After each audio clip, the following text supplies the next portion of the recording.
जय हिंद my dear friends and students, welcome to English Max. आज हम लोग बहुत ही इम्पोर्टेंट टॉपिक को डिस्कस करने जा रहे हैं। जैसा कि आपकी स्क्रीन पर डिस्प्ले हो रहा होगा, आप देख पा रहे हैं कि आज हम लोग डिस्कस करेंगे इंग्लिश की स्ट्रेटजी। किसके लिए इंग्लिश की स्ट्रेटजी डिस्कस करने जा रहे हैं? CDS 2024 के लिए। ठीक है, चलिए।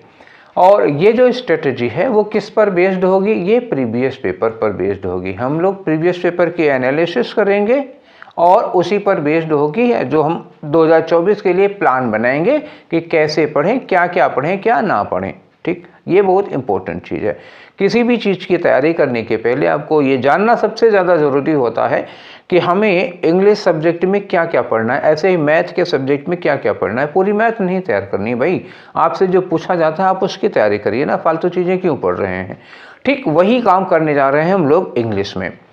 और ये जो प्रीवियस पेपर की एनालिसिस है ये बेस्ड होगी कब? 2020 से लेकर के 2023 तक जितने भी CDS फर्स्ट और सेकंड के पेपर हुए हैं उन्हीं को एनालाइज करके हम 2024 के लिए अपना प्लान बनाएंगे। ठीक, इतनी बात क्लियर है?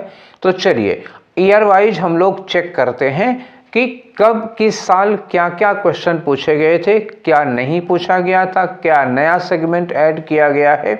तो ईयर वाइज हम लोग इसको कर लेते हैं।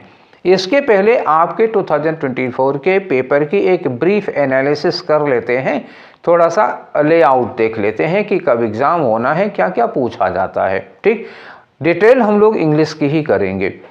चलिए, तो एग्ज़ाम डेट क्या है आपकी 2024 का? होनी है ये पेपर 21 अप्रैल 2024 को होगा। NDA का भी इसी दिन होगा और CDS का भी इसी दिन होगा।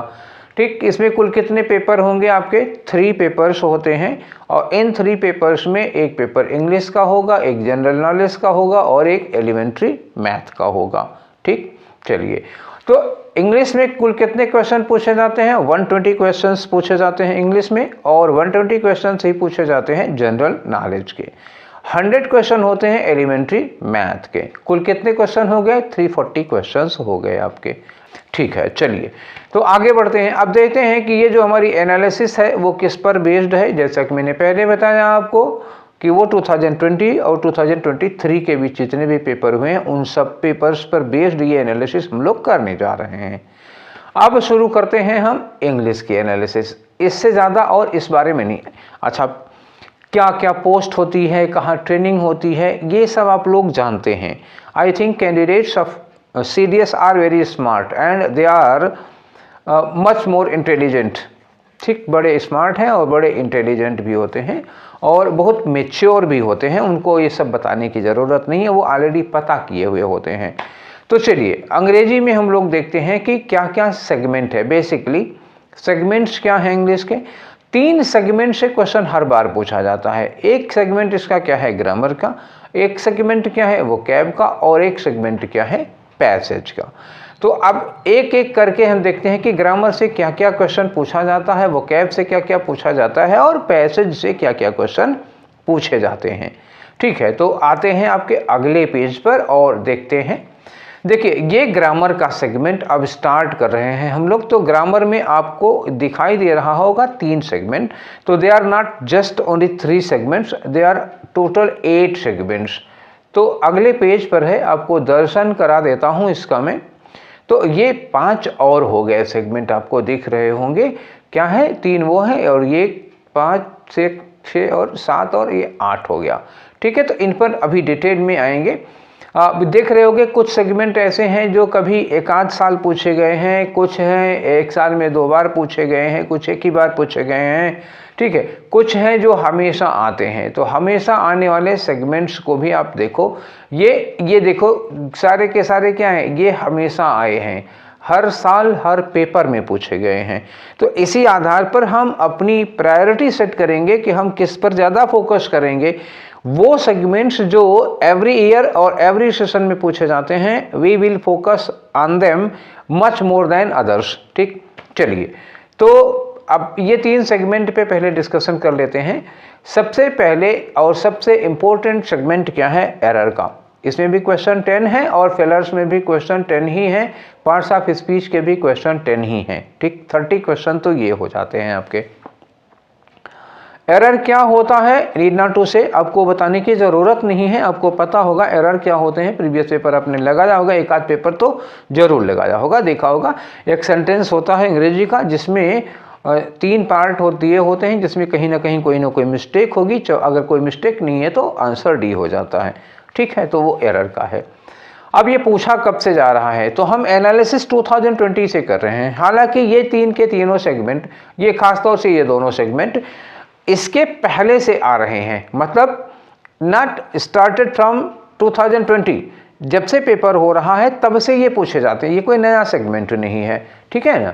तो एरर का जो हमारे डिस्कशन के दायरे में आता है, 2020 से स्टार्ट करो तो 2020 के फर्स्ट एंड सेकंड दोनों सीडीएस में आया था, 2021 के भी फर्स्ट एंड सेकंड दोनों में आया था, 2022 के फर्स्ट एंड सेकंड में आया था, और 2023 के भी फर्स्ट एंड सेकंड में आया था। और यही हाल फेलर की है। फेलर मतलब एक सेंटेंस होगा, उसमें एक खाली जगह दी होगी, ब्लैंक होगा, वहाँ पर क्या वर्ड आएगा, इसके लिए 4 ऑप्शन होंगे। आपको उसे 2 बिहार पर भरना होगा। एक तो करेक्ट सेंस लगाना होगा वोकैब का, कौन सा किस मीनिंग का वर्ड वहाँ आना है। दूसरे ग्रामर लगानी होगी कि वहाँ नाउन आना है, एडजेक्टिव आना है, या वर्ब भरना है तो उसकी फर्स्ट फॉर्म होगी, सेकंड फॉर्म होगी, थर्ड फॉर्म होगी। इस तरह से ग्रामर 50% और 50% वोकैब, उस वर्ड का सेंस, वोकैब मतलब आपको वोकैब की जानकारी वहाँ पे जरूरी होगी फिलर भरने के लिए, ठीक है। तो ये भी एक परमानेंट सेगमेंट है। 2020, 21, 22, 23 मतलब जो हमारा दायरा है उसमें फर्स्ट एंड सेकंड दोनों में आया हुआ है, तो ये एक परमानेंट सेगमेंट हुआ। एरर की तरह फिलर भी परमानेंट सेगमेंट है। पार्ट्स ऑफ स्पीच की बात करते हैं, तो पार्ट्स ऑफ स्पीच का मतलब क्या हुआ कि एक सेंटेंस होगा, उस एक सेंटेंस में कहीं एक वर्ड को अंडरलाइन कर दिया गया होगा और पूछा जाएगा कि ये वर्ड, इस वर्ड की पार्ट ऑफ स्पीच क्या है। This word belongs to noun, adjective, adverb और वर्ब। या हो सकता है कि प्रोनाउन पूछे, वो कोई प्रोनाउन दिया हो, वो पूछे कि ये इंडेफिनिट प्रोनाउन है, डेमोन्स्ट्रेटिव प्रोनाउन है, या रेसिप्रोकल प्रोनाउन है, क्या है वो, प्रोनाउन के टाइप में से क्वेश्चन हो सकते हैं। ये सेगमेंट भी 2020 से लेकर के 23 तक दोनों के दोनों सेशंस में आया हुआ है, लगातार पूछा जा रहा है। तो इन तीनों को हम किस में रख सकते हैं, एक परमानेंट सेगमेंट की कैटेगरी में रख सकते हैं कि ये करीब करीब क्या, जितना हमको दिखाई पड़ रहा है उतने में तो परमानेंट आए हैं। No gap in any session, किसी भी सेशन में कोई गैप नहीं हुआ है, ठीक। 3 अब समझ गए परमानेंट सेगमेंट। इसके बाद आगे बढ़ते हैं हम लोग, देखते हैं ये जो बाकी 5 सेक्शन हैं वो कब कौन पूछा गया। तो इसमें एक सेक्शन है आपका सेंटेंस कंप्लीशन का। What do you mean by sentence completion. एक सेंटेंस होगा, आधा दिया रहेगा, उसको पूरा किससे कर लेंगे, उसके लिए 4 ऑप्शन होगा, ठीक। इतनी बात हो गई। ये आ कब से रहा है, ये 2020 में नहीं आया था, नहीं पूछा गया था। 2021 के दोनों में आया था और 2022 के दोनों में आया था, 23 के दोनों में आया था। मतलब पिछले 6 पेपर से ये लगातार पूछा जा रहा है। तो we should consider him a permanent segment. इसको हम एक परमानेंट सेगमेंट के रूप में ले सकते हैं, क्योंकि जब से शुरू हुआ है तब से लगातार पूछा जा रहा है। पूछा जाए ना पूछा जाए, but we must be prepare for that. हमें इसके लिए प्रिपेयर रहना होगा, क्योंकि इतना इंडिकेशन काफ़ी है कि पिछले करीब 6 बार से लगातार पूछा जा रहा है, ठीक। अब अगला सेगमेंट है हमारा डिटर्मिनर और प्रीपोजिशन का। तो डिटर्मिनर क्या होते हैं, क्वांटिफायर्स होते हैं, पॉजेसिव वगैरह ये सब होते हैं। चलिए आगे चल के डिस्कस करूंगा डिटर्मिनर क्या होता है। डिटर्मिनर और प्रीपोजिशन दोनों हैं, तो कभी कभी केवल प्रीपोजिशन पूछ लेता है, कभी कभी डिटर्मिनर प्रीपोजिशन 5-5 क्वेश्चन दोनों के होते हैं। ये स्टार्ट कब हुआ है, ये हुआ है 2021 में। 2022 में ये 20 में सॉरी ये नहीं पूछा गया था। ये भी सेंटेंस कंप्लीशन की तरह 2021 के दोनों सेगमेंट में, 22 के दोनों सेगमेंट में, 23 के फर्स्ट एंड सेकंड दोनों सेगमेंट में पूछा गया था, दोनों सेशंस में पूछा गया था। तो लगातार 6 पेपर्स में ये भी पूछा गया है, तो इसको भी हम परमानेंट सेगमेंट के रूप में कंसीडर कर लेते हैं, क्योंकि लगातार 6 टाइम्स से आ रहा है। इसका मतलब we can not ignore them, हमें इनको इग्नोर नहीं करना चाहिए, इनके लिए भी तैयार रहना चाहिए कि इसको परमानेंट सेगमेंट मान के चलो। एक क्वेश्चन कभी आया था 2020 के फर्स्ट एंड सेकंड में, स्पेलिंग का क्वेश्चन था।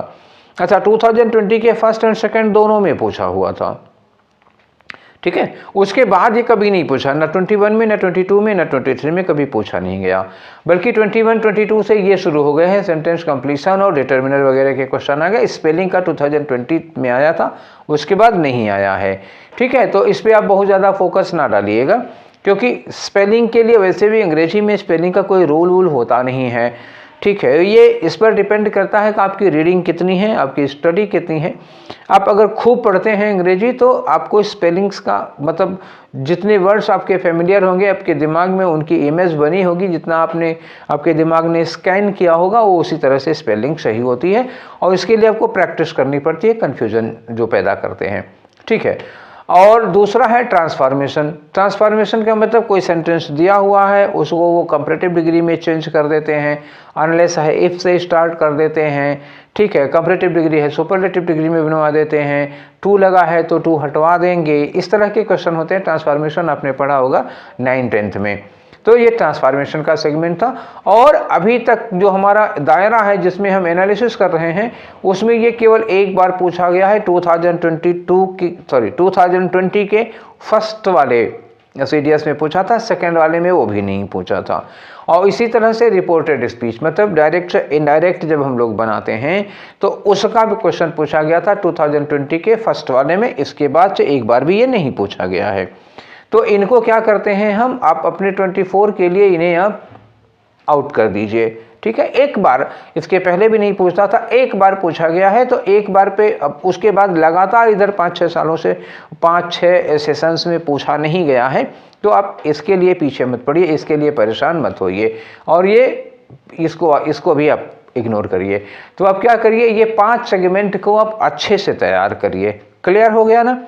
उन 5 को आप बिल्कुल नहीं इग्नोर करेंगे, इन तीनों को आप, इनके लिए बहुत ज़्यादा परेशान मत होइए या इनके लिए स्पेशल प्रिपरेशन मत करिए, आ जाएगा तो कर लेंगे, ठीक है। चलिए अब आगे बढ़ते हैं। ये तो एरर का पोर्शन हो गया, सॉरी ग्रामर का पोर्शन हो गया। ग्रामर में 8 सेगमेंट हैं, जिसमें से 5 सेगमेंट आपके लिए बहुत ज़्यादा इंपॉर्टेंट हैं।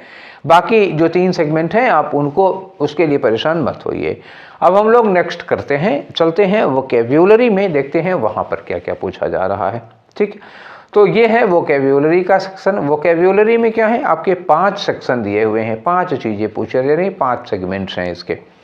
तो कौन कौन से सेगमेंट, देखो किसी किसी से ज़्यादा है। ये जो 3 सेगमेंट हैं आपके, इनमें 2020 से लेकर के 23 तक सारा का सारा पूछा गया है। 2 सेगमेंट ये हैं जो कभी पूछे गए हैं और बार बार नहीं पूछे गए हैं। यही एनालिसिस करना था, यही मेरा पर्पज़ भी था, ठीक है। नहीं तो कभी आपको कोई क्वेश्चन दिखाई दे गया, आप परेशान हो जाएंगे, अरे ये पूछा जा रहा है अब हम क्या करें, ये पूछा जा रहा है अब हम क्या करें। तो आपको ये जानना सबसे पहले ज़रूरी है कि एक्चुअली क्या लगातार पूछा जा रहा है और क्या कभी कभार पूछा गया है, ठीक। फिर से चलिए वोकैब्युलरी के सिनोनिम वाले सेगमेंट में आते हैं। तो अगर हम, हालांकि ये 2020 के पहले भी पूछा जाता है, ये और ये 2 सेगमेंट ऐसे हैं जो 2022 के पहले, 20 के पहले भी पूछे जाते थे। जब से पेपर शुरू हुआ है तब से ये पूछा जा रहा है, ये कोई नया सेगमेंट नहीं है। क्लियर हो गई बात? चलिए, तो सिनोनिम 2022 के फर्स्ट सेकंड में, 21 के, 22 के, 23 के फर्स्ट सेकंड में हर बार आया है, ये एरर और फेलर की तरह। एंटोनिम में आओ तो ये भी 22 और 21 और 22 और 23, मतलब इसको मैंने 22 बोल दिया था, 2020 है। 20, 21, 22, 23 लगातार पूछा गया है, ठीक। अब आ जाओ इडियम्स एंड फ्रेजेस की बात कर लेते हैं। तो ये भी 20 के दोनों में, 21 के दोनों में और 22 में एक चीज, मतलब सेकंड वाले में ये नहीं पूछा गया था। देख पा रहे हैं आप, 2022 के सेकंड वाले में जो नवंबर दिसंबर में होता है, उस वाले में इडियम फ्रेज नहीं पूछा गया था। 2023 में फिर से ये दोनों में पूछा गया है। तो what do you think about that? Positive? You must think, you must be prepared for idioms and phrases. एक बार एक सेशन में नहीं पूछा गया, दैट डज नॉट मीन कि ये इंपॉर्टेंट नहीं है। आप इसके लिए तैयार रहिए। इसको भी आप उतना ही इंपॉर्टेंट मानिए जितना आप सिनोनिम एंटोनिम को मान रहे हैं। अच्छा, 2022 में ये नहीं पूछा गया था तो क्या पूछा गया था? नीचे 2 सेगमेंट देखिए, होमोफोन्स पेयर वर्ड्स हैं या वर्ड मीनिंग है। 2022 के सेकेंड वाले में ये नहीं था, कौन सा? एंटोनियम नहीं था। और 2022 के सेकंड वाले में इडियम फ्रेज नहीं थे। तो वही 2022 के सेकंड वाले में क्या पूछ लिया? होमोफोन्स या पेयर वर्ड पूछ लिए। और वहीं 2022 के सेकंड वाले में ही वर्ड मीनिंग पूछ लिया। तो इन्हीं दोनों के बदले में ये दो चीज़ें आ गई थी। फिर 2023 में वो पुराने पैटर्न को कैरी आउट कर रहे हैं। बीच में एक सेगमेंट इन्होंने डाल दिया था। आपको क्या लगता है कि हमें इस पर कितना फोकस करना चाहिए? हाँ, ये सही बात है कि कभी कभी यूपीएससी पलट जाती है, पीछे चली जाती है, कभी कभार ऐसा होता है। लेकिन मैं आपसे ये कह रहा हूँ ना कि आप परमानेंट सेगमेंट पर मच मोर फोकस्ड होइए। इनको भी देख लीजिएगा, एक नज़र मार लीजिएगा, एक रीडिंग कर लीजिएगा, ठीक है। और वर्ड मीनिंग के लिए आपको अलग से क्या करना है? जो आप साइनोनिम में पढ़ते हैं वही तो वर्ड मीनिंग हो गई। साइनोनिम जानते हैं तो वर्ड मीनिंग हो गई। अच्छा, होमोफोन्स और पेयर वर्ड्स हैं, एक नज़र मार लीजिएगा। जो इंटरमीडिएट में आपने पढ़ा होगा होमोफोन्स, उनको देख लीजिएगा। और अगर आपकी अंग्रेजी की स्टडी अच्छी खासी है, आप न्यूज़पेपर वगैरह पढ़ते हैं, तो आपको वैसे ही ये सारे वर्ड मिल जाएंगे। ठीक, एक ही बार पूछा गया है। हाँ, यही चीज़ इन्होंने कॉपी कर दी 2023 में एनडीए में पूछ लिया। जो होमोफोन्स के जो वर्ड्स पूछे थे 2022 के सेकंड वाले सीडीएस में, वही वर्ड्स उठा के उन्होंने 2023 के एनडीए वाले में रख दिया। ठीक, चलिए, तो ये वोकैब का सेशन आप समझ गए। अब आगे बढ़ते हैं हम लोग, कहाँ पर चलते हैं? पैसेज वाले में। ठीक है, तो ये रहा आपका पैसेज। पैसेज के क्या क्या सेगमेंट है? पैसेज में आपका क्लोज कंप्रीहेंशन है। ठीक, क्लोज कंपोजिशन मतलब ये क्लोज टेस्ट होता है, क्लोज कंप्रीहेंशन होता है। अगला है आपका रीडिंग कंप्रीहेंशन, ठीक, जिसमें एक पैसेज होता है, उसके क्वेश्चंस होते हैं, ये आपको अच्छी तरह पता है। रीऑर्डरिंग है, रीऑर्डरिंग में जम्बल्ड वर्ड्स होते हैं और जम्बल्ड सेंटेंस होते हैं, आपको अच्छी तरह पता है ये क्या चीज़ है। आप सीडीएस के बच्चे हैं, मैच्योर हैं, ठीक है। चलिए, मैं हल्का सा हिंट कर देता हूं उन लोगों के लिए जो हो सकता है एक आध लोग आप लोगों में से पहली बार देख रहे हो, या उन्होंने ऐसे देखा कि चलो देखते हैं सीडीएस में क्या आता है। उन बच्चों के लिए मैं आपको बता दूं, पहले क्लोज कंपोजिशन आप समझ लीजिए। जैसे एक पैराग्राफ होगा, ठीक, ऐसे मान लो एक पैराग्राफ है और ऐसे, तो यहाँ पर एक खाली जगह होगी, एक जगह यहाँ पर खाली होगी, एक जगह यहाँ पर खाली होगी। यहाँ पे पता लगा 1 लिखा, 2 लिखा, 3 लिखा। एक पैराग्राफ होगा, इसमें करीब 5 जगहें ब्लैंक होती हैं और यहाँ पर क्या भरा जाएगा? इसी के नीचे ABCD 4 ऑप्शन दिया रहता है। तो इन चारों में से ढूंढ के लगाना है कि यहाँ पर मोस्ट सुटेबल ऑप्शन क्या होगा। जैसे फिलर का क्वेश्चन होता है तो उसमें एक सेंटेंस होता है, उसके नीचे फिलर दे देते, फिर दूसरा क्वेश्चन शुरू होता है, अलग होता है। इसमें एक पैराग्राफ में ही 5 जगहें खाली कर देते हैं, 5 ब्लैंक दे देते हैं, उसमें आपको ऑप्शन मिल जाएगा कि क्या क्या भरना है। ये हो गया क्लोज कंप्रीहेंशन या क्लोज कंपोजिशन, ठीक है, क्लोज टेस्ट भी कहते हैं इसको। चलिए, तो ये हो गया क्लोज वाला, एक पैसे ये होता है। अब देखते हैं कि ये पूछा कैसे गया है। 2020 के सेकंड वाले में था, फर्स्ट वाले में नहीं था। 2021 के फर्स्ट सेकंड दोनों में था, 22 के फर्स्ट सेकंड में दोनों था, 23 के फर्स्ट सेकंड में दोनों था। मतलब जब से शुरू हुआ है तब से लगातार पूछा ही गया है, कभी गैप नहीं आया है इसमें। ठीक, चलिए, अब आते हैं रीडिंग कॉम्प्रीहेंशन। रीडिंग कॉम्प्रीहेंशन आप इसको अच्छे से आरसी के नाम से जानते हो या पैसेज के नाम से जानते हो। इसमें क्या होता है? एक पैराग्राफ दिया होता है, उस पैराग्राफ पर बेस्ड कुछ क्वेश्चन पूछे जाते हैं। जो क्वेश्चन होते हैं उसमें कुछ डायरेक्ट क्वेश्चन होते हैं और कुछ इनडायरेक्ट क्वेश्चन पूछे जाते हैं, ठीक है। इन्हें कैसे सॉल्व करेंगे वो हम आगे चल के आपसे डिस्कस करेंगे, ठीक है। अभी हम लोग देखते हैं कि इसमें किस साल ये पूछा गया है। तो 2022 के दोनों में, 2021 के दोनों में, 2022 के दोनों में, मैं इसको फिर से 22 बोल दिया, 2020 है वो, 22 मुंह से निकल जाता है। तो 2020 के दोनों में और 2021 के दोनों में और 22 के दोनों में और 23 के दोनों में, मतलब अच्छा 2020 के पहले से भी ये पूछा जा रहा है। जब से सीडीएस का पेपर हो रहा है, आई थिंक शायद ही कभी रीडिंग कॉम्प्रिहेंशन का गैप हुआ होगा, अदरवाइज वो लगातार पूछा जाता है, ठीक, कभी गैप नहीं होता। तो ये भी एक परमानेंट सेगमेंट है। अब ordering of jumbled words, words का मतलब क्या हुआ, एक सेंटेंस होता है, एक सेंटेंस के वर्ड्स और फ्रेजेस को ब्रेक कर देते हैं, जम्बल्ड कर देते हैं। मतलब पहला पार्ट बीच में, बीच वाला पार्ट पहले, पहला वाला लास्ट में, ऐसे ही 4 टुकड़े करेंगे, 4 टुकड़े में वो आगे पीछे कर देंगे। तो एक सेंटेंस अरेंज करना है आपको, सेंटेंस के सब्जेक्ट अलग, वर्ब अलग, प्रेडिकेट पार्ट अलग, ऐसे कर देते हैं, वो सेट करना है आपको, अरेंज करना है। और ये भी एक परमानेंट सेगमेंट है। आप देख रहे होंगे कि लगातार मतलब 20, 21, 22, 23 के फर्स्ट एंड सेकंड दोनों में आया है, कभी कोई गैप नहीं है, इसके पहले से भी आता आ रहा है। ठीक है, 2020 के पहले भी ये पूछा जाता था। और ordering of jumbled sentence, jumbled sentences का क्या मतलब हुआ, एक 6 सेंटेंस का पैराग्राफ होता है, मतलब अ पैराग्राफ ऑफ 6 सेंटेंसेस, उसके 6 सेंटेंसेस को जम्बल्ड कर देते हैं। स्टार्टिंग आपको दे देंगे और लास्ट वाला कंक्लूजन दे देंगे, बीच के 4 सेंटेंस को जम्बल्ड कर देते हैं, उनका क्रम बदल देते हैं। And you will have to reorder them in meaningful order, आपको उन्हें रीऑर्डर करना पड़ेगा, सेट करना पड़ेगा कि कौन सा सेंटेंस पहले, कौन सा बाद में, कौन उसके बाद में होगा। ऐसे भी ये 10 क्वेश्चन इसके रहते हैं करीब, और ये दोनों परमानेंट सेगमेंट हैं, वर्ड ऑर्डर सेट करना और सेंटेंस ऑर्डर सेट करना। आप देख पा रहे होंगे कि 20, 21, 22 और 23 के सारे सेगमेंट में, सारे सेशंस में पूछा गया है। और 2020 ही नहीं, even before 2020 it was a permanent, ये भी एक परमानेंट सेगमेंट था 2020 के पहले से।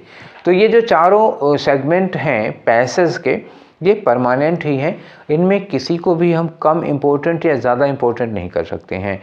इनकी आपको प्रैक्टिस करनी पड़ेगी, और कैसे सॉल्व करना है ये आगे डिस्कस करूँगा। ठीक है, अब एक बचा हमारा क्या, आज के डिस्कशन में एक बात रह गई परमानेंट सेगमेंट की, कि अब इतना डिस्कशन के बाद हमको कुछ परमानेंट सेगमेंट मिले हैं जो कभी कभार पूछे गए हैं, हमने उनको लीव आउट कर दिया। तो जो परमानेंट है क्या है, एरर परमानेंट पूछी गई है, कभी कोई गैप नहीं आ रहा है। फिलर भी पूरा पूरा पूछा गया है, हर बार पूछा गया है। सेंटेंस कंप्लीशन, ये जब से हम डिस्कशन करा रहे हैं तब से लगातार पूछा जा रहा है। पार्ट्स ऑफ स्पीच भी लगातार पूछा जा रहा है। डिटर्मिनर और प्रीपोजिशन के क्वेश्चन भी कंटिन्यूअस पूछे गए हैं। तो ये क्या हो गया, ये ग्रामर का सेगमेंट हुआ। और ये वोकैब के 3 सेगमेंट, एंटोनीम का, साइरोनीम का और इडियम एंड फ्रेजेस का, ये भी परमानेंट सेगमेंट ही है जो हर बार और लगातार पूछा गया है। और पैसेज वाले में हमने देखा है कि 4 के चारों जंबल्ड ऑर्डर, जो वर्ड्स का ऑर्डर जंबल है, सेंटेंस का जंबल है, या क्लोज कंपोजिशन है, या रीडिंग कॉम्प्रिहेंशन है। ये 4 के चारों लगातार पूछे गए हैं, हर बार पूछे गए हैं। ठीक, तो ये हो गए आपके परमानेंट सेगमेंट, और जो प्रीवियस पेपर में क्वेश्चन पूछे गए हैं उनके आधार पर अभी तक के क्वेश्चंस की एनालिसिस हो गई। ठीक है, अब इसके बाद हम लोग शुरू करेंगे कि कौन से सेगमेंट की तैयारी कैसे करनी है, उसके लिए आप क्या करें। ठीक है, चलिए स्टार्ट करते हैं। अब आपकी क्या कहते हैं, आपकी स्ट्रेटजी बनाते हैं। देखिए, एरर और फिलर, ये ग्रामर के वो सेक्शन हैं जिसमें पूरे के पूरे क्वेश्चन पार्ट्स ऑफ स्पीच से पूछे जाते हैं, और दोनों के लिए सेम चीज़ आपको तैयार करनी पड़ेगी। पार्ट्स ऑफ स्पीच, नाउन से लेकर के, इंटरजेक्शन छोड़ दीजिएगा, इंटरजेक्शन से क्वेश्चन नहीं आता, पहचानने के लिए भले आ जाए, और आर्टिकल आप पढ़ लीजिएगा इसमें। और ज़्यादा क्वेश्चन किससे पूछे जाते हैं वो मैं आपको बता दूं। तो एरर के ज़्यादा क्वेश्चन किससे पूछे जाते हैं, वर्ब से पूछे जाते हैं। वर्ब में भी स्पेशली टेंस और सब्जेक्ट वर्ब एग्रीमेंट, 2 चीज़ों पर आप स्पेशल फोकस करिएगा। ठीक है, अभी आप जब पढ़ने लगिएगा, जब दोहराइएगा, तो करेक्ट यूज ऑफ टेंस और subject and verb agreement, verb में आप इन 2 चीज़ों पर सबसे ज़्यादा फोकस करिएगा, यहीं से मोस्टली क्वेश्चन पूछे जाते हैं। ठीक है, टेंस, सब्जेक्ट वर्ब एग्रीमेंट। इसके बाद आप ज़्यादा फोकस करिए किस पर, आर्टिकल पर, क्योंकि जो प्रीवियस पेपर हैं वो चिल्ला के कह रहे हैं कि आर्टिकल से क्वेश्चन खूब पूछे जाते हैं। ठीक, ये वर्ब हो गया और आर्टिकल के क्वेश्चन हो गए। सुपरफ्लुअस आप पढ़ लीजिएगा, पर सुपरफ्लुअस से भी क्वेश्चन बहुत आते हैं, और प्रीपोजिशन से भी एरर बहुत पूछी जाती है। प्रीपोजिशन की एरर बहुत ज़्यादा क्यों, देखिए 2 जगह काम आएगा। आप यहाँ प्रीपोजिशन भरने के भी काम आ जाएगा, उधर प्रीपोजिशन की एरर में भी काम आ जाएगा। ठीक, इतना तैयार करिएगा ये एरर वाले में। ठीक है, ग्रामर पूरी आपको पढ़नी है, मैं ये इस पे स्पेशल फोकस करने के लिए कह रहा हूँ, वरना आप पूरे पार्ट्स ऑफ स्पीच के करेक्ट यूज आप पढ़ डालिए। अब बात आई फिलर की, तो फिलर में एरर में आपने जो कुछ पढ़ रखा है वो सारा का सारा फिलर में काम आएगा। फिलर आपको भरना कैसे है, अब देखिए ये फिलर और आपका ये क्लोज कंपोजिशन दोनों की स्ट्रेटजी सेम होती है। फिलर और क्लोज कंपोजिशन दोनों की स्ट्रेटजी क्या होगी, सेम होगी। और इन दोनों में ही, दोनों को यहाँ ले रहा हूँ मैं, इन दोनों में ही आपको ज़रूरत क्या है, एक तो वोकैब की बहुत अच्छी नॉलेज होनी चाहिए। किसी खाली जगह में कौन सा वर्ड भरा जाएगा इसके लिए आपको उस वर्ड की मीनिंग जानना ज़रूरी होगा, वरना पता लगा अगर आप मीनिंग नहीं जानते हैं तो जो सही वर्ड भरा जाना, अब उसकी मीनिंग ही नहीं पता तो भरेंगे ही नहीं, इसको छोड़ देंगे, बल्कि भरेंगे वही जिसको आप जानते हैं। वोकैब बहुत ज़रूरी है। और इसमें एक चीज़ होती है ना कोलोकेशन, कोलोकेशन का मतलब किस रेफरेंस में, किस पर्टिकुलर सिचुएशन में कौन सा वर्ड यूज किया जाता है। जैसे सपोज करो आने के लिए, जैसे पता लगा कि आपका दोस्त आपके घर आया तो उसके लिए आप क्या यूज कर देते हैं, कम यूज कर देते हैं। लेकिन ट्रेन आई स्टेशन पर तो ट्रेन आने के लिए तो कम नहीं यूज करते हो, क्या यूज करते हो, अराइव करते हो। ठीक, एग्जाम नज़दीक आ रहे हैं तो एग्जाम आएगा तो कम नहीं होगा, ना तो यूज ना तो अराइव होगा।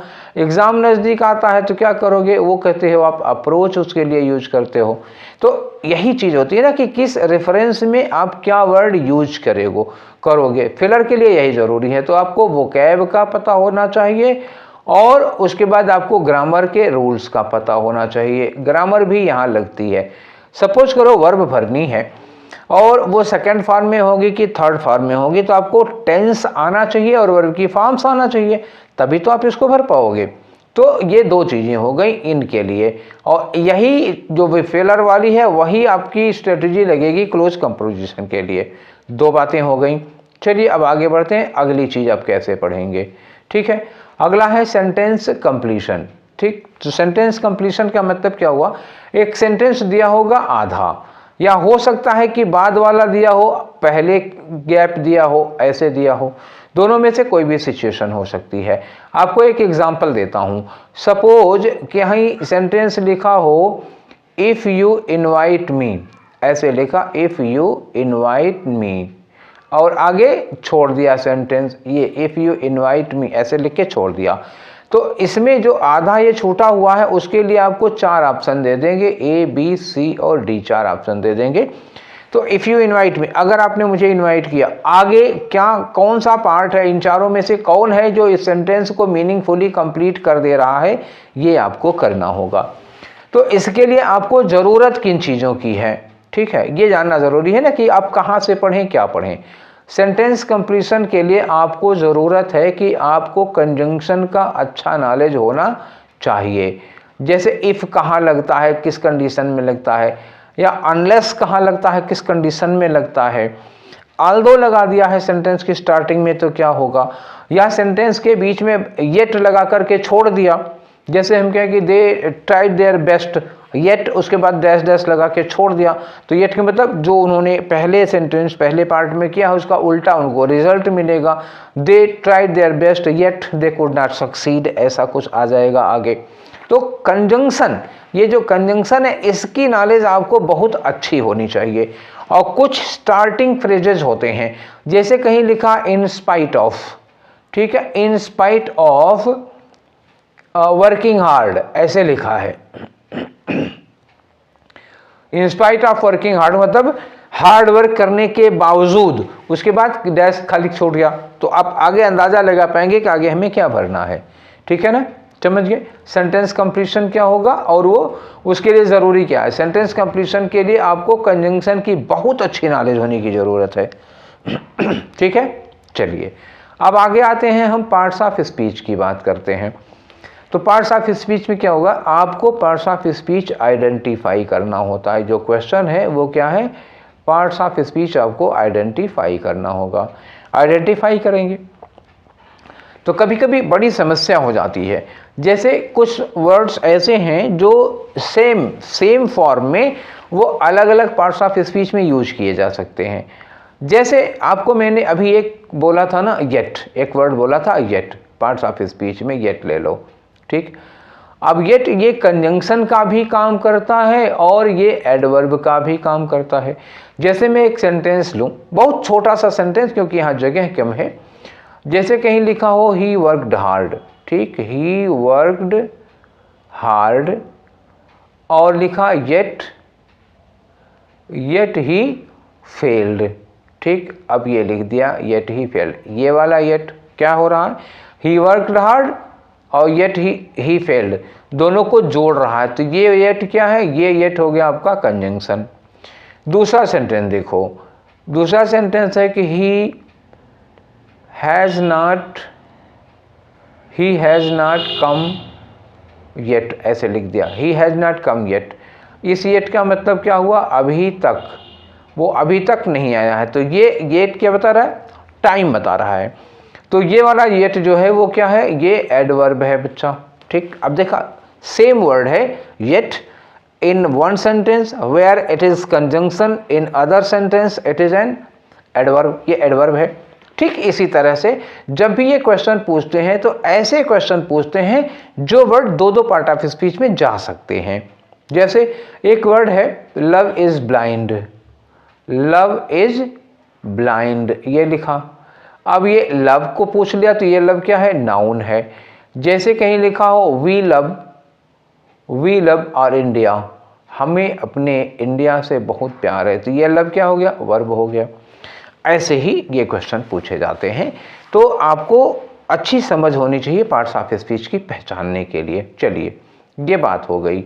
इसके बाद अभी तो टाइप है क्वेश्चन का ना, इसके बाद आया डिटर्मिनर्स। डिटर्मिनर का मतलब क्या होता है, डिटर्मिनर में देखो, डिटर्मिनर में आपका आता है आर्टिकल, मतलब आ, एन और द, उसमें आते हैं फिर डिस्ट्रीब्यूटिव्स, डिस्ट्रीब्यूटिव मतलब ईच, एवरी, आइदर, नाइदर, और आता है इसमें डिमॉन्स्ट्रेटिव, डिमॉन्स्ट्रेटिव का मतलब क्या हुआ, दिस, दैट, दीज, दोज, ठीक। और इसमें आता है पजेसिव, पजेसिव का मतलब क्या हुआ, माई और हिज, हर, ये सब आता है। और इसमें आते हैं क्वांटिफायर्स, क्वांटिफायर्स का मतलब क्या हुआ, क्वांटिटी और नंबर। क्वांटिटी और नंबर में जैसे कहीं लिख दिया फ्यू तो ये हो गया नंबर, कहीं लिख दिया लिटिल तो लिटिल क्या हो गया, क्वांटिटी। सम लिखा है, क्वांटिटी और नंबर दोनों होते हैं। तो इस तरह से अभी मैं बहुत डिटेल में नहीं चल पाऊंगा। अगर आपको डिटर्मिनर्स की डिटेल इन्फॉर्मेशन चाहिए तो इसी चैनल पर हमारा एक वीडियो है डिटर्मिनर्स, आप सर्च कर लीजिए डिटर्मिनर्स, उसमें 2 दिन में पढ़ाया हूँ, 2-3 दिन पढ़ाया हूँ, अच्छा खासा आपको इन्फॉर्मेशन मिल जाएगी। फिर आपका डिटर्मिनर गलत नहीं होगा, खूब डिटर्मिनर पढ़ाए हैं। अच्छा, इसके बाद भी मैं अभी पढ़ाऊंगा, पहले प्रीवियस पेपर डिस्कस कराऊंगा, उसके बाद मैं डिटर्मिनर फिर पढ़ाऊंगा, लेकिन प्रीवियस पेपर कराने के बाद, ठीक है। और प्रेपोजिशन तो आप अच्छी तरह से जानते ही हैं। चलिए अब बात आई, ये तो ग्रामर वाला सेक्शन हो गया, ग्रामर के लिए अब क्या करेंगे, ठीक है। तो करना क्या है वो भी थोड़ी देर बाद में आपको बताता हूँ।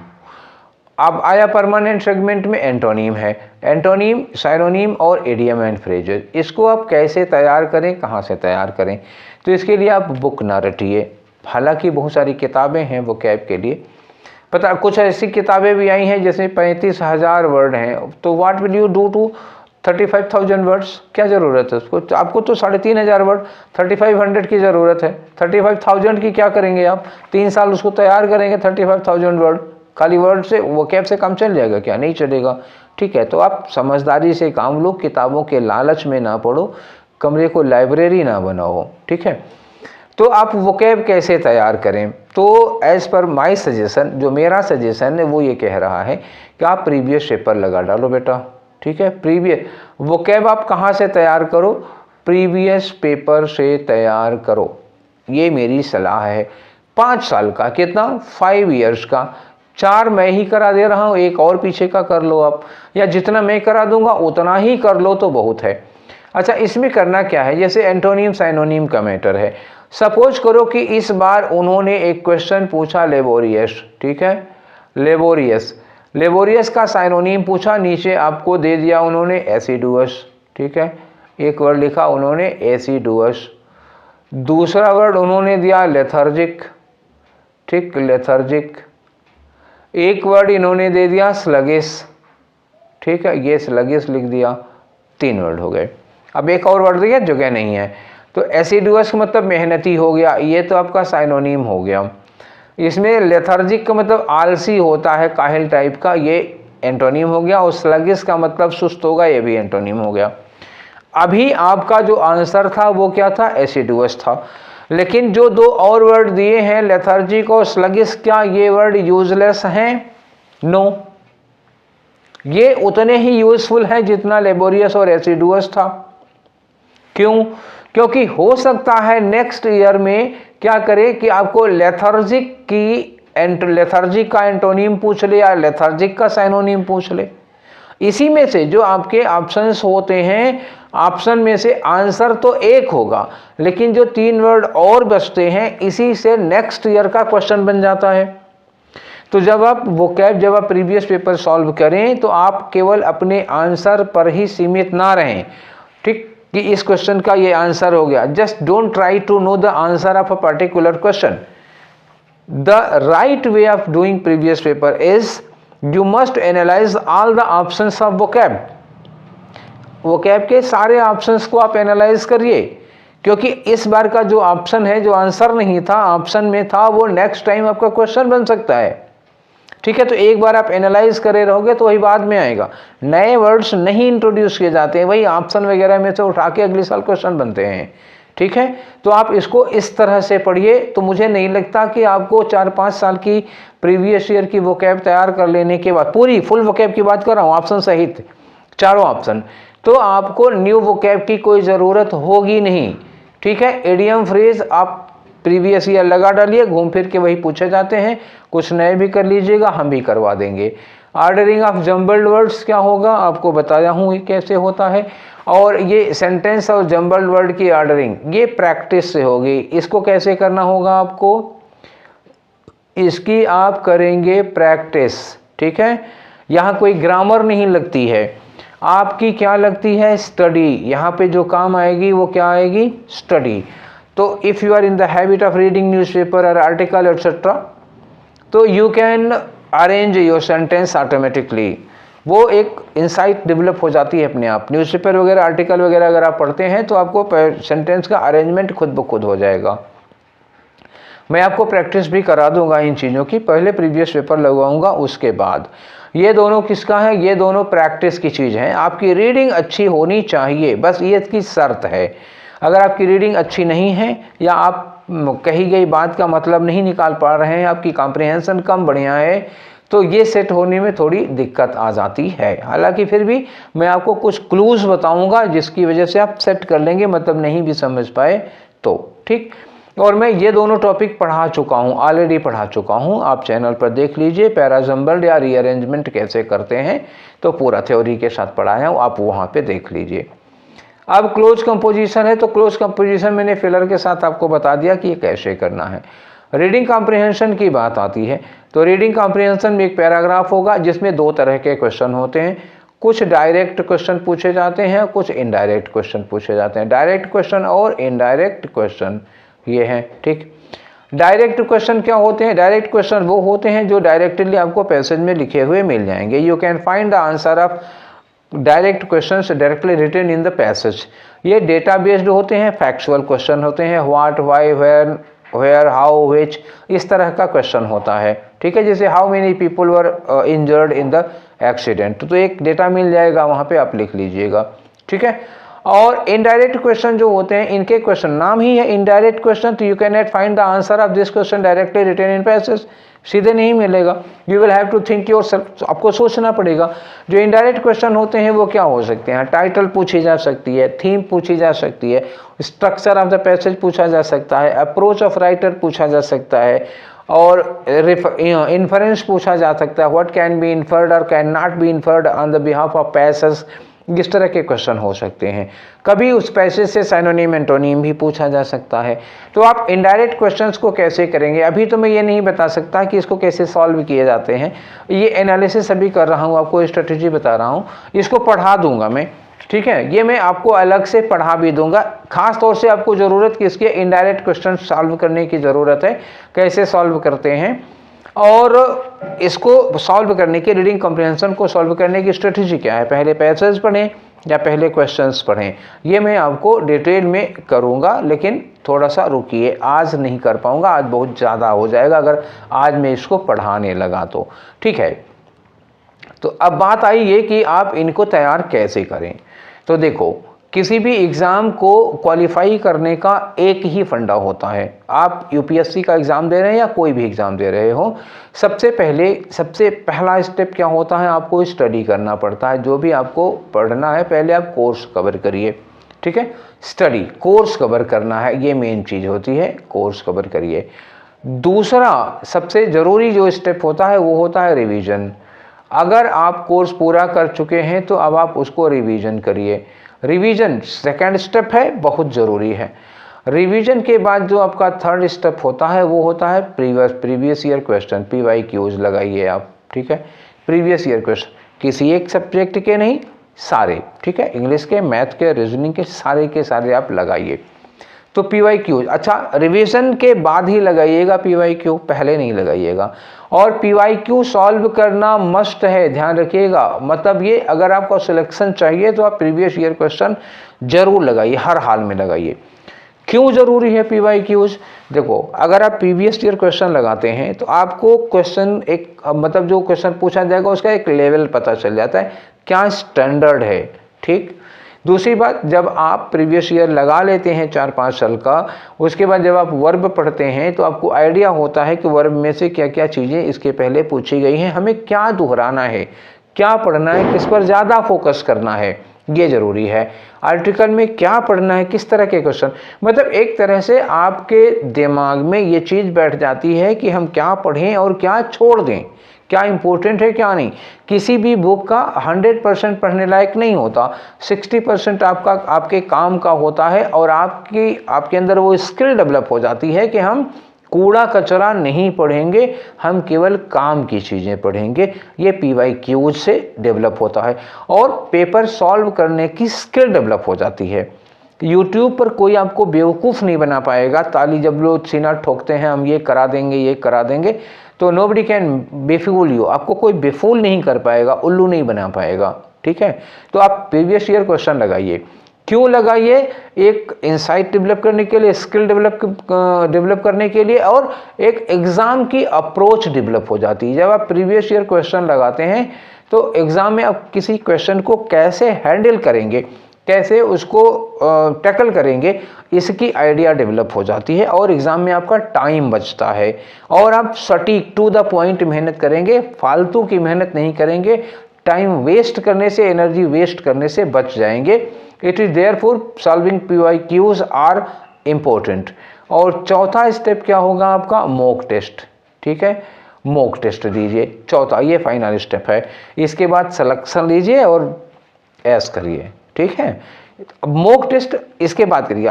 मेरी ये सलाह है कि आप PYQs, प्रीवियस ईयर क्वेश्चन करने के बाद ही मॉक टेस्ट लगाइएगा, पहले नहीं, और PYQs करिएगा रिवीजन करने के बाद, ठीक है। ये मेरी राय है, ये मेरी सलाह है, ठीक है। अब हमारी प्लानिंग क्या है इसके लिए बताइए। तो पहले मैंने आपको ये बता दिया कि ये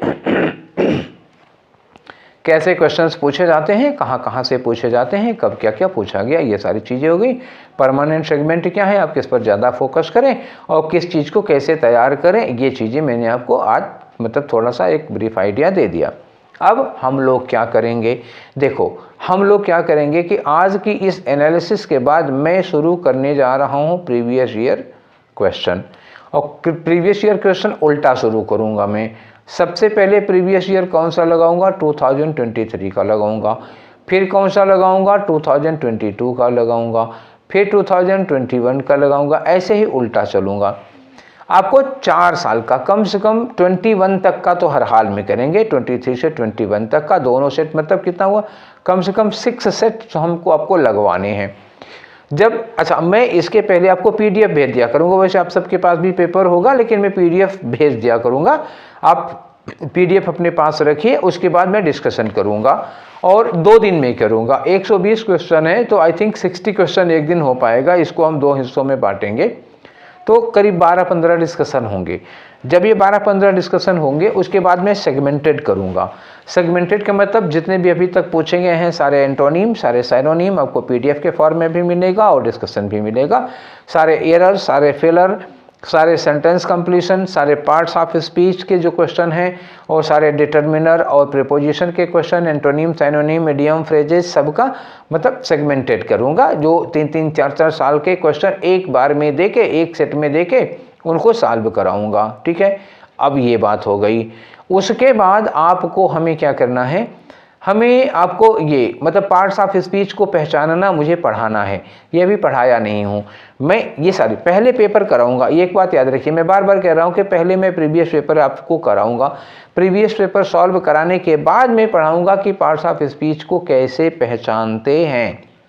ठीक है, तो उसमें आपको बताऊंगा कि नाउन को एडजेक्टिव से कैसे अलग करके पहचानेंगे, एडजेक्टिव और एडवर्ब में क्या डिफरेंस होगा कैसे पहचानेंगे, प्रीपोजिशन और एडवर्ब में क्या डिफरेंस होगा कैसे अलग करेंगे, प्रीपोजिशन कंजंक्शन में कैसे डिफरेंस होगा, कंजंक्शन और एडवर्ब में कैसे डिफरेंशिएट कर पाएंगे आप, वो कराऊंगा। लेकिन प्रीवियस ईयर पेपर सॉल्व करने के बाद डिटर्मिनर पहले पढ़ा चुका हूँ, आप वो पढ़ सकते हैं। प्रीपोजिशन पूरा पढ़ा चुका हूँ, आप प्रीपोजिशन के वीडियोस देख लीजिए, उससे प्रैक्टिस कर सकते हैं।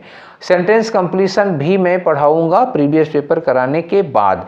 तो जितने प्रीवियस ईयर में आए हैं वो सारे सेंटेंस कंप्लीशन आपको PDF के फॉर्म में दे दूंगा। उसके बाद अपना प्रैक्टिस के लिए आपको करीब 50 क्वेश्चन मैं अपनी ओर से दे दूंगा सेंटेंस कंप्लीशन के खुद बना के। ठीक है, तो ये इतना काम होगा।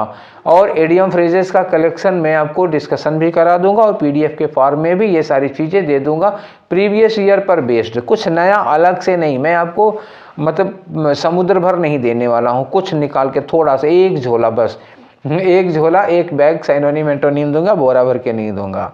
ठीक है, तो ये सारी चीज़ें हैं। और रीडिंग कॉम्प्रिहेंशन में मैं आपको पढ़ाऊंगा कि इनडायरेक्ट क्वेश्चन कैसे सॉल्व करते हैं। लेकिन फिर वही कहूँगा कि प्रीवियस ईयर क्वेश्चन कराने के बाद मैं ये सारी चीज़ें पढ़ाऊंगा।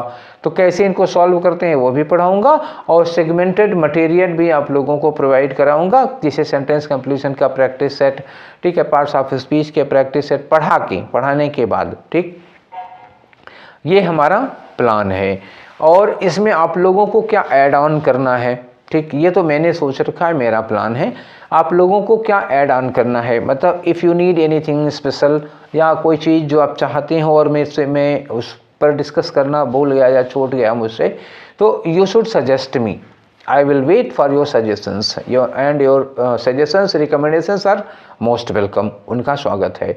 आप जो बताएंगे उस पर मैं काम करने की कोशिश करूँगा, बनाऊँगा, उस पर प्लान बनाऊँगा।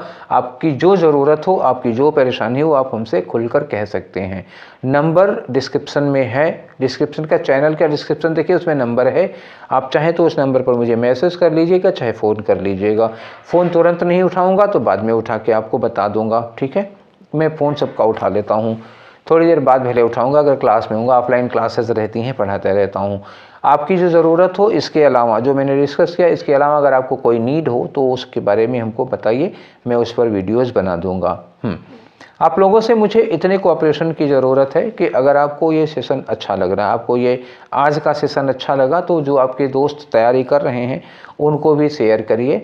और इसके तैयारी में, CDS की तैयारी में आप हमारे साथ जुटिए। अगर आपको मेरे ऊपर भरोसा है कि मैं आपका तैयार करा दूंगा तो ठीक है।